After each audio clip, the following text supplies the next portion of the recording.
बचिया बैठल रौरा सासु सर बेगुने आगर हे।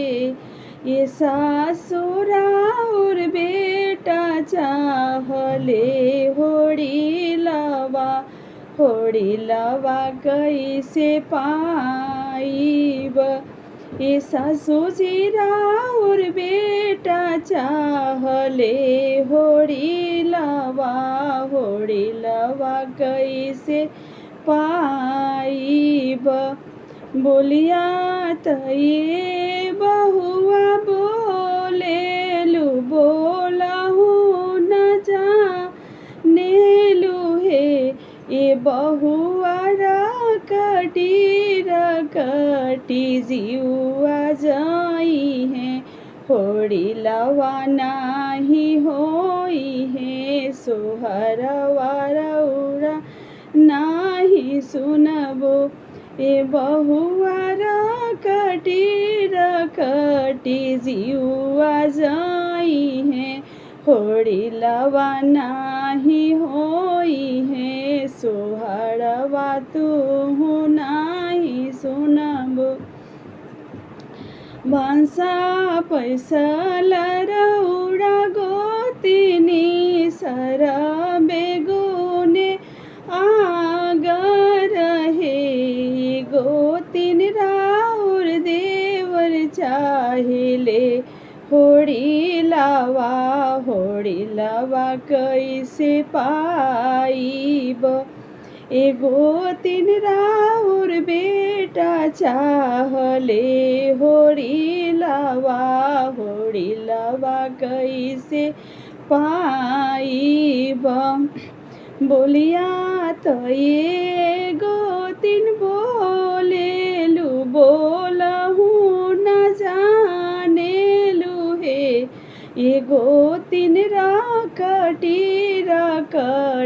जीवा जाई है। होड़ी लवा नाही होई है। सोहरवा तुहु नाही सुनबो। ये गोतिन रकटी जीवा जाई है। होड़ी लवा नाही होई है। सोहरवा तुहु नाही सुनबो। सुपुली खेला रौरा ननद सर बेगुने आगर हे।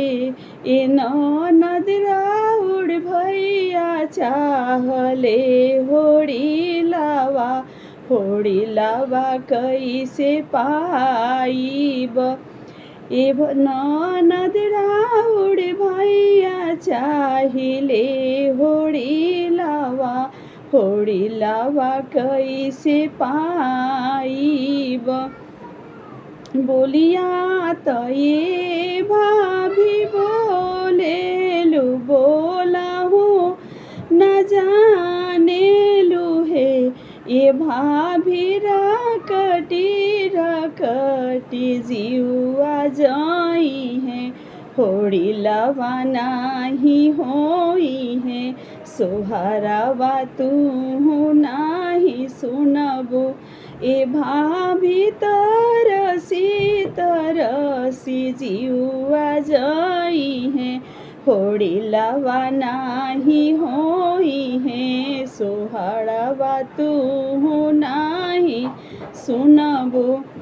आधी राती बीतेला पहाड़ी राती आवर तीसरी राती है।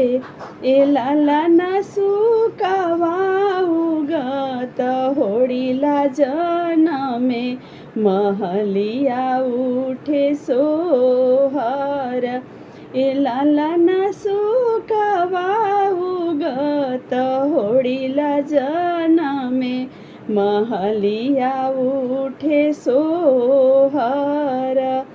सासू जे उठेली गावईत ननदिया बजावईत हे।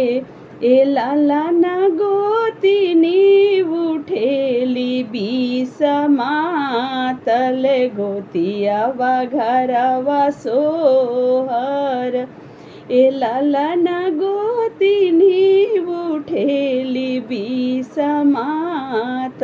गोतियावा घरवा सोहर सासू के देवइन खटोलावा ननदो के चटैया देव हे ए ललना गोतिनी के देवइन पलंगिया त हम गोतिन पाइच ए ललना गोतिनी के देवइन पलंगिया त हम गोतिन पाइच सासू के देवइन चुनरिया त ननदो के लुगड़िया नो हे ए ललना गोतिनी के देवइन